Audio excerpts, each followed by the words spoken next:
Frank Arpel, I've been speaking to you for so many years and I've never heard a more robust comment than this. We've had the best opening quarter ever and we're able, and I like this bit, we were able to unleash our full strength as a group. Congratulations, by the way, first of all. That's great that you've had your best quarter ever. What makes you so confident, sir? Yeah, thank you very much. And, what definitely is very, very strong at the moment is that we are in the sweet spot of B2C, very strong still due to lockdowns, but also underlying trend in B2B is coming back. And of course, as a company who is serving B2C and B2B customers on a global scale, that gives us, of course, a lot of opportunity. And that's the reason why we are doing so well at the moment.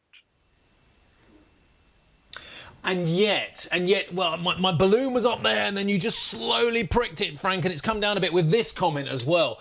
You say that the general normalisation of economic activity in Europe expected no earlier than the third quarter. Now, for me, you're one of the first people who have talked about no earlier than the third quarter. Are you confident that it will be in the third quarter, or are you pushing back some of those estimates because of, let's be very honest about this, the relatively slow pace out of vaccinations and, of course, there's still the degree of lockdowns we have across Europe as well? Is the third quarter now being optimistic?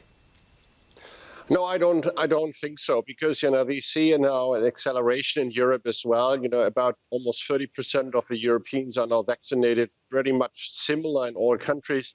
Now summer is coming, and that will help to reduce the infection rates as well. There's scientific evidence that people are mainly outdoors, so then the infection rate goes down. So we are very optimistic that we will see a good progression of the economy overall, and of course, based on a significant reduction of the infections in Europe. We should more worry about countries like India, where the situation is really very difficult.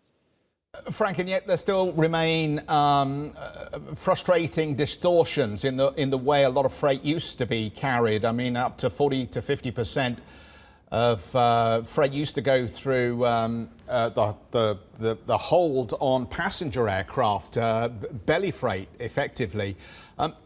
That doesn't seem to be coming back very quickly, given how nervous countries are, particularly in Europe, about reopening their borders. Yeah, and we should expect that this will not normalize so fast. It's also based on consumer behavior. The whole crisis was based on demand-driven drop. And I think people will not start again flying intercontinental. They feel still insecure. If you are exposed 8 or 10 hours on a flight, you don't know what the destination country will do. Maybe the regulation will change. And that's the reason why we should assume that regional flying will come back pretty rapidly if, these rules will drop. But intercontinental travel will be still, on a significantly lower base than we had seen before. So it takes definitely 2022 and maybe beyond until we see a full normalization, which of course helps companies like us who control more than 250 wide-body freighters. That has helped us in the last couple of quarters and definitely will be a competitive advantage going forward. Yeah, so let's talk about higher shipping rates, because they do seem to be rising. The question is, are they here to stay now? Can you make some of these increases stick? I think this is normal market dynamics. If there's short supply and high demand, then prices are going up. In the air freight, they definitely will stay on a higher level for quite a couple of quarters, as I just said about airline. On the shipping lines, I think this is just now because B2B is coming back and B2C is booming.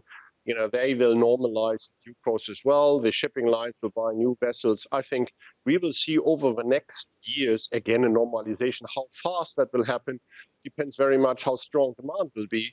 But this is normal. This is, demand and supply. And we should not be surprised about these dynamics. But over long term, they, of course, will normalize to a normal level again.